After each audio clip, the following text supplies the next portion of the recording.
All right, let's dive right in. We're talking about a brand that is just on another level.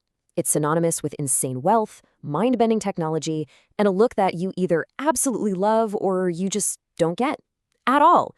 Of course, I'm talking about Richard Mille.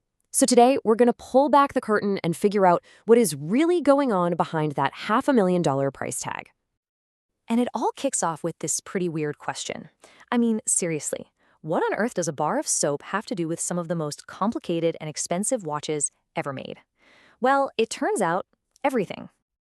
You have to hear this story. The entire identity of the brand, that iconic curved barrel shape, it was born from a moment of inspiration in a hotel room. Richard Mille himself apparently couldn't sleep, so he just grabs a bar of soap and starts carving.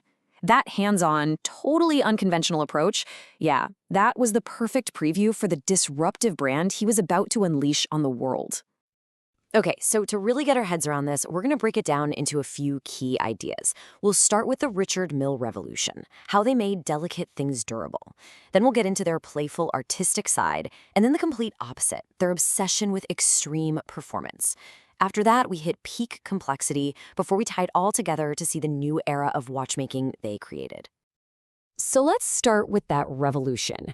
See, before Richard Mille came along, the world of super high-end watchmaking had this problem.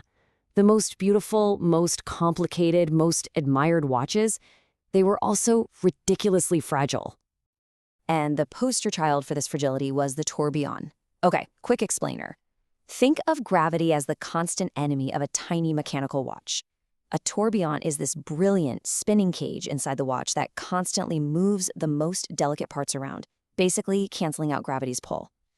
It's absolutely mesmerizing to watch, a true mark of skill, but traditionally, they were so delicate you could practically break one by looking at it too hard. And this right here is the massive shift that Richard Mille forced on the entire industry. They took the tourbillon from being a delicate safe queen, something you'd keep locked away, and they turned it into something you could wear while playing tennis. The whole mindset just flipped from a fragile piece of art to a rugged, high-performance tool. And this story, whether it's 100% fact or just a legend, it perfectly captures the brand's whole attitude. I mean, the idea of throwing a watch that costs more than a supercar across a room was insane. It was unthinkable.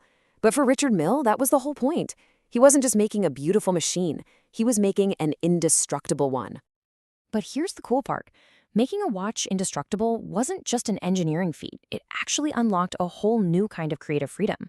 The disruption wasn't just about technology. It became artistic. Richard Mille set out to prove that a high-tech watch didn't have to be some cold, sterile thing. It could be playful, it could be colorful, it could be, well, downright fun. And you will not find a better example of this than the Bon Bon collection. I mean, come on. In 2019, they took their usual aggressive, masculine designs and just injected them with the pure joy of a candy store. The watch world's collective jaw hit the floor. It showed everyone they didn't take themselves too seriously. Just listen to these names: lemon and strawberry, cupcake, lollipop, licorice. The whole goal was to literally make your wrist look and feel like you just raided a sweet shop, using a palette of over 60 different colors. It was just pure, unapologetic fun. And they didn't just use color. They actually created new textures. To get that sugar coating effect, they literally mixed powdered enamel with super fine sand. It's that crazy fusion of high art and cutting-edge material science that just puts them in their own league. Here's another amazing example of their playful side, the Dizzy Hands watch. You press a button and the whole dial starts to slowly spin one way while the hour hand keeps going the other way. Why? There's no reason. It's just for the sheer mechanical joy of it. It's pure performance art right on your wrist. Okay, but all of this whimsy, all of this artistry, it's all built on a foundation of just raw, uncompromising engineering. Because these fun, colorful objects are also designed to survive in the most extreme environments you can think of, the professional sports arena. And this is the most important thing to understand. When you see Rafa Nadal wearing a Richard Mille during a 5-hour Grand Slam final, that is not just some marketing gimmick. That watch was developed with him, specifically to withstand the violent G-force shock of every single forehand. These watches are basically real-world laboratories on the wrists of the world's best athletes. A huge part of that performance is being ridiculously lightweight. For perspective, the RM67-02, strap included, weighs just 32 grams. I mean, a handful of coins weighs more than that. We're talking about a feat of material science that makes an athlete completely forget they're even wearing a watch. And they're not just general sports watches either. They are hyper-specific tools for the job. The regatta watch, it's a real navigational aid for sailors. The diver's watch is perfectly accurate 300 meters underwater. They even built one with cyclist Alain Prost that has a mechanical odometer. These are truly purpose-built machines. And that brings us to the final pillar, complexity. If the other Richard Mille watches are like high-performance race cars, then this next one, this is the space shuttle. This is what the brand itself calls the Everest of watchmaking.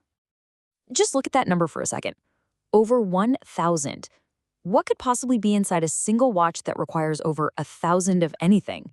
That's how many individual components are packed into the RM039 aviation chronograph. Over 1,000 parts, many of them completely microscopic, all working together perfectly. It is, without a doubt, one of the most complicated watches ever conceived. But once again, this complexity is not just for showing off. This thing is a legitimate flight instrument for pilots. It can calculate fuel density, flight altitude, even crosswind effects. It's honestly less of a watch and more of a mechanical flight computer that you wear on your wrist. So when you put all these pieces together, what do you get? It becomes pretty clear that Richard Mille didn't just make a new kind of watch. They created an entirely new category, a whole new era of watchmaking. The formula, the secret sauce, seems to be this perfect storm of three things. First, this disruptive artistry that's not afraid to be fun. Second, an absolute obsession with extreme performance, creating tools that can survive anything. And third, a deep commitment to pushing mechanical complexity to its absolute limit. Which really leaves us with one last question. When you look at one of these things, what are you actually seeing?